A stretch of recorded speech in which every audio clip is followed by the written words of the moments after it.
сияқты белгілейміз. Жоқ, қайда белгілейсің? Белгілесеңдер осы жерге белгілейміз. Не бар? Міне мен Көңілбай Шүкеновтың біздің жиналысқа Иә. рұқсат келіп тұрсыз. қандай рұқсат керек бұл?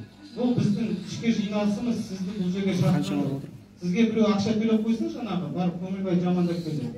Онда сіз халықтың емес, сіз кәдімгідей біреудің ақшасын орындап жүрген журналистерсіз. Просто күн көру үшін. Барыңыз, күте тұрыңыз. Керек болса, сол жақтан... Жоқ, өзің жауап берші, ана. Жоқ, жатыспа сен телефонға. Бұл жақта сізді ешкім шақырған жоқ бірінші. Мен өзім келдім білуге. 8 сағат жұмыс жасап, теңгеге көбейтіп болды. Қалай сөйлеседі, өткенде қашып кетті ғой. Ылғи қашып кетеді мен.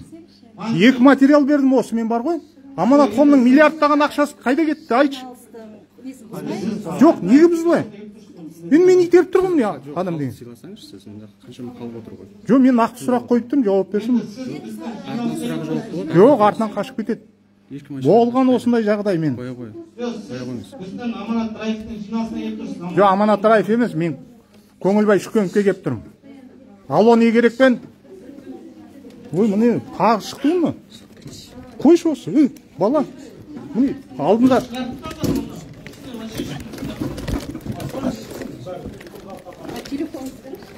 Неге білем? Біз саған нормально айттым ғой. Тоқта.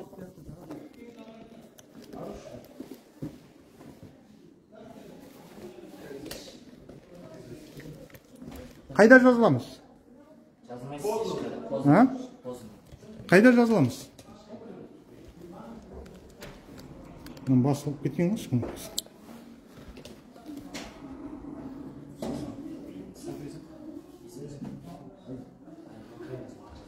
Міне, Көңілбай Шүкеновтың қол шоқпарлары тұрып алып,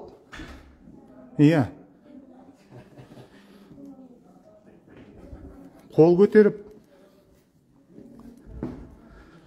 төртінші билік өкіліне, журналистерге кедергі жасап жатыр. Егер ақ болса, ол менің сұрақтарыма баяғыда жауабын берер еді. Қаншама халықты қанға қақсатып, міне, тағы да келіп, түсіре бер, түсіріп ал мен, дұрыстап. Міне, құрметті көрермендер, біз, куәлігім бар. Көрсетем? Қайда? Қалай білмейді?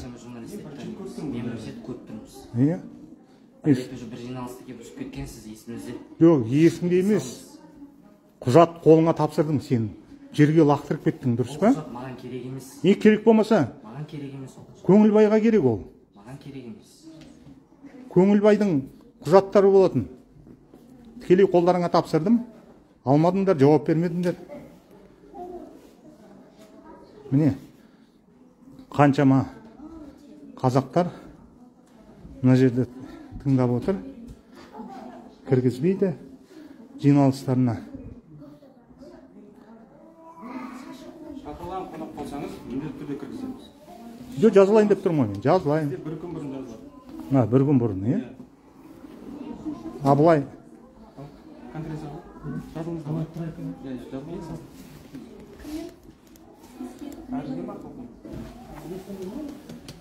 Көрдіңіз бе? Бәрі жазылып келеді. Төменде жазылайын. Немене сендерде бар? Құпия ма? Ертерек жазылады. Ертерек. Орын жоқ. Артық орын жоқ, көріп тұрсыз. Жоқ, мен тұрып тұрам. Артық орын жоқ. Отырдық қой жаңа. Ауаны бұзасыз. Міне, сезікті секретілеген осы. Делать нечего сізге. Қалай? Делать нечего. Мен шындық ақиқатына жеткім келеді. Ақиқат? Қаншама миллиардтаған қаржыны қалтасына басып жүр осы күнге дейін. Дәлелім де бар ғой, сол дәлелді көрсетуге келдім ғой. Билік өкілдеріне де айтып көрсеңізші осыны. Айтамыз. Тексереміз. Айтамыз. Міне, әбден жетеді. Жетпейді. Жетеді. Кімге? Кімге керек? Кімге керек? Не істеп аламын деп тұрсың? Қырып аласың ба камераңды? Мен ба қырып аламын деп тұрмын? Басыңа тақияның үстіне бүйтіп байлап ал камераңды. Сондай сөз бола ма? Болады. Тағым болады. Міне, Көңілбай Шөкеновтің қол шоқпарлары жиналып алып ауыздарына келгенін айтып жатыр. Керек болса, әкелеріңдей адаммын мен бар ғой. Сіз деп сөйлеуің керексің бірінші. Салмақты адам бол. Жарай ма? Сасық дүние жасамай. Не істеп тұрмын мен? Міне сөйлеген сөздері өте дөрекі. Әбден халықтың ақшасына семіріп, міне.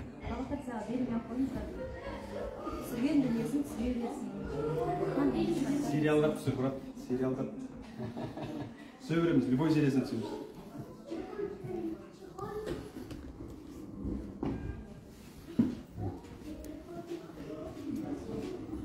Бұл жерде Көңілбай Шөкенов деген халықты жинап алып тағда. Баяғы өздердің кооперативтеріне ақша алып, бұл Аманат драйв дегенге менің шатағым жоқ. Мен бұдан бұрын Алло не керек деген компаниясы болған. Әлі де бар. Смитский басқарады оны. Смитский бұрын сотталған нашақор есірткі үшін. Соны бас шығып қояды да, жаңағы Аманат Хомның бүкіл ақшасын бір жыл бойына миллиардтан асқан. Шаруа мекені деген тағы бір кооператив бар.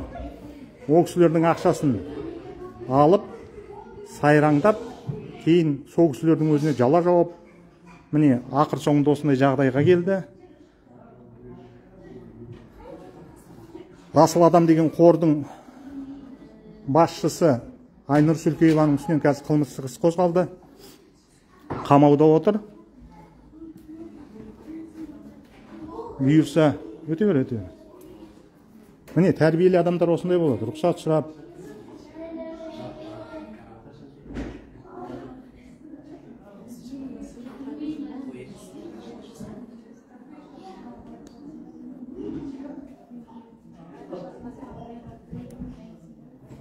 Міне сол халықтың миллиардтарына өзінің бауырына аударады. Бірнеше миллионды әйеліне аударады. Оның қағаздарының бәрі бар. Егер жоқ болса, мен бұл жерде бұлай сөйлемес едім. Өйткені әркім, әр журналист өз сөзіне жауап беруі тиіс. Біз заң аясында ғана сөйлейміз.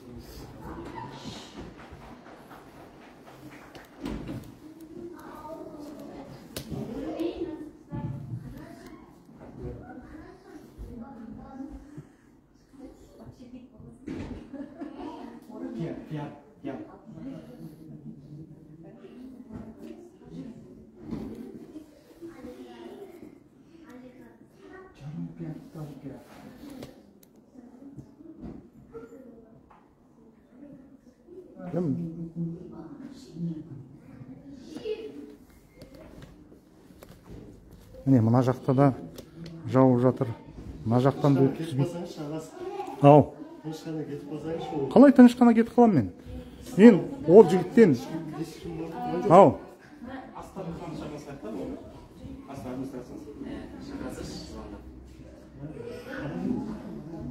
Бәрін шақырынды. Міне әбден тойынған, жаңа халықтың миллиардтаған ақшасын жеп, халықтың әлі көз жетпей жатыр дұрыс. Негізінде басы қылмыспен басталған жағдай, ол соңын міне сылап сипап істеп жатыр қазір. Өйткені енді жабу керек ол істеген әрекеттерін бұрынғы әрекеттерін жабу үшін қазір осындай жақсы шаралар өткізіп, халықтың көзіне түсіп, меценат болып, оның бәрі ашылады ғой негізінде.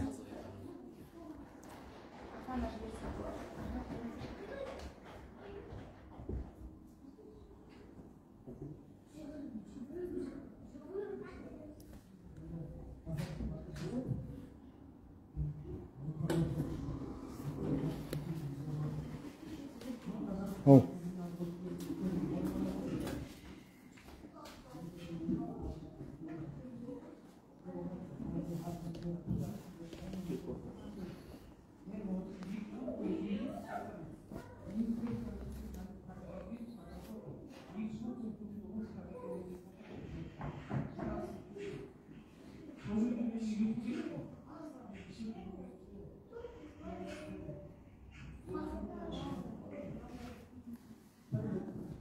кезінде қаншама ақшаларды жеді.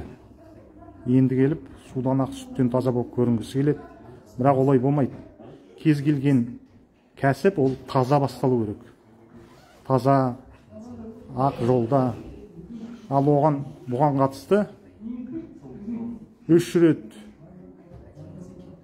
қылмыстық іс қозғалған, бірақ үшеуінде жауып тастаған. Енді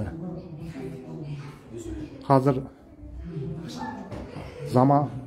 заманда заң емес, ақша сөйлейді. Ақшаның күшімен осындай әрекеттерге барып отыр.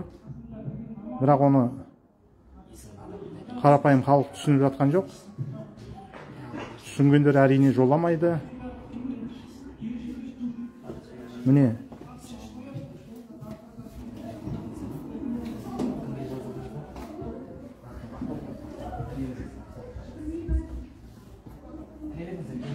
пайызсыз мәшине үй әпереміз дейді. Негізінде пайыз деген ол алғашқы жарғысы 500 мың теңгемен ба кіреді. Кооперативке қаншамен кіреді? 500 мың ба? Алғашқы ол қайтпайтын жарғы негізінде. Соны төлейді. Одан кейін шама шарқы жеткенше ары қарай төлеп отырады. Сондай жүйе.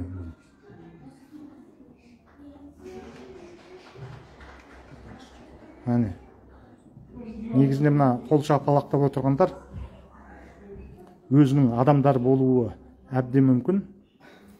Өйткені міне қанша адам жаңа маған жабылып, 4-5 адам шықты арасынан.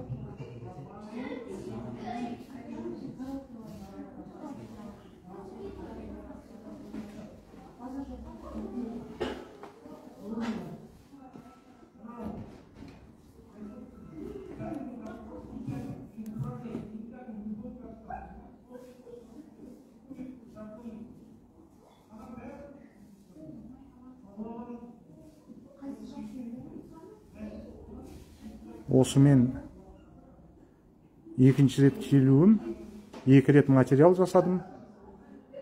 Ешқандай реакция жоқ. Өйткені ұрының артығы деген қазақта сөз бар.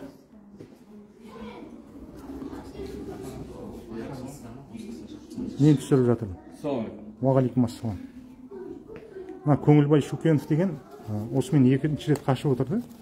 Интервью береді. Мынандай бір жабық жер емес, бұл дұрыс па? Мемлекеттік құпия сақтайтын жер емес. Кіргізбей жаңа телефоныма жармасып 4-5 жігіт. Мен кіргізбей жатырдым. Журналист негізінде. Сіз снимать етіп ба? Иә. Кез келген жерге кіруге құқылы.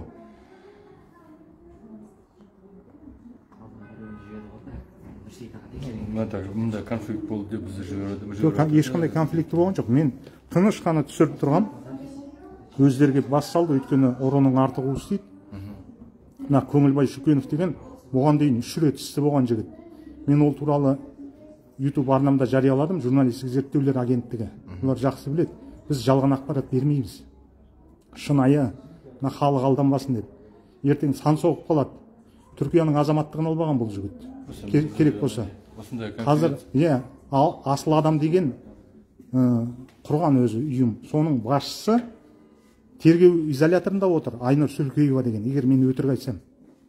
Кезек келе жатыр. Бізде заң ақырын қимылдайды ғой. Ақша берсе шығып кетеді дегендей. Сондай халық ұрынбасын деп мен осындай әрекетке барып отырмын да, ол басқа түк керек жоқ маған. Аманат Хом деген компанияның миллиардтаған ақшасын жеп қойған. Шаруа мекені деген 2 компанияның ақшасын жеген. Сөйтіп бұл сол миллиардтаған ақшаның арқасында өзінің атағын шығарып алады. Атыңыз кім? Атым Ерболат Мырзатайұлы. Ау. Жоқ, шығып кеткенде. Мұнда уже нетіп жатыр да. Ау. Біз не жіберді, Нелер жіберді? начальник охраны. Иә. Мұнда конфликт, андай мұндай не болып жатыр деп сізді нетіп жатыр да. Жоқ, мысалы Жігіттер көрсетіп жатыр. осы қонақ үйде өтті, иә? Ертең бәленбай адам сан соғып қалады, сонда кім жауап береді? Сол кезде мен айтам, мен шырылдадым деймін. Түсіндім ғой. Ау. ертең өздерің де ілініп кетесіңдер ғой бір жағынан. Қазақстан бойынша айланып жүрді, үстіп жинайды да ертең маңғыт аузыңа саңғыт деп кетіп қалса, Түркияның азаматтығын алып алған 2 баласын, балаларына әкесі, шешесінсіз, рұқсатынсыз бермейді оны. Оның бәрін біз алдын алуға тырысып жатырмыз да, біздің мына құқық қорғау органдар ол алтын көрсе періште жолдан таяды дейді ғой. Сондай әрекетпен жүрген шығар. Біз ондай ақшаға қарап қалған адамдар емеспіз бұл жерде. Өз ана көкек өз атын өзі шақырады деп жаңа айғайлап жатыр да, бұл журналист сатып алған деп. Мен кім сатып алады? Мен кімге керекпін? Кішкене өздері сондай да, содан кейін солай деп ойлайды елдің бәрін. Міне, арттары таза болса, кіргізіп мына ішіне интервьюін беріп, біз ақпыз, тазамыз деп құжаттарының бәрін көрсетіп жіберер еді. Арттары таза емес екенін бірден байқауға болады осындайдан.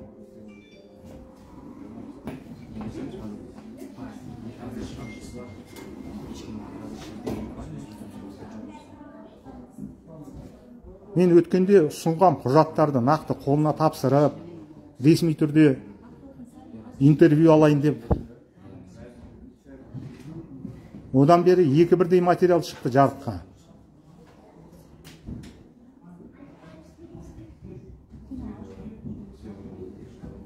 Бүкіл Қазақстанда айланып ақша жинап жүр міне халықтан.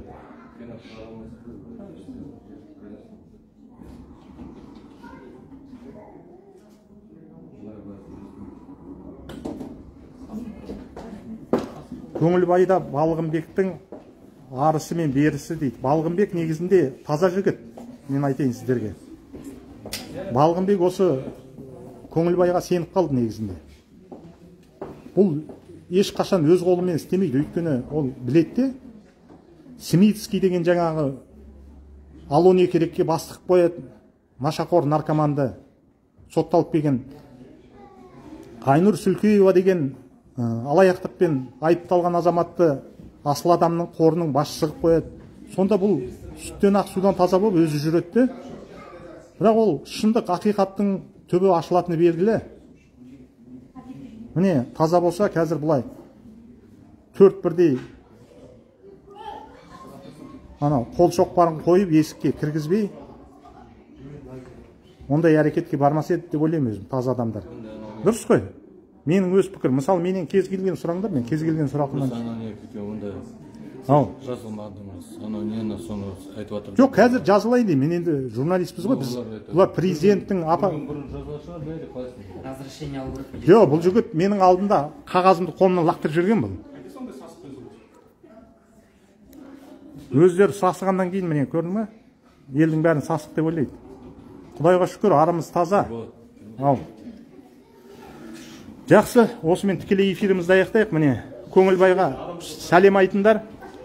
Нақты сұрағымызға нақты жауап берсін, жауап бермейді екен, осылай сөйлесеміз, басқа амалымыз жоқ. Тікелей эфирдің бір көрермен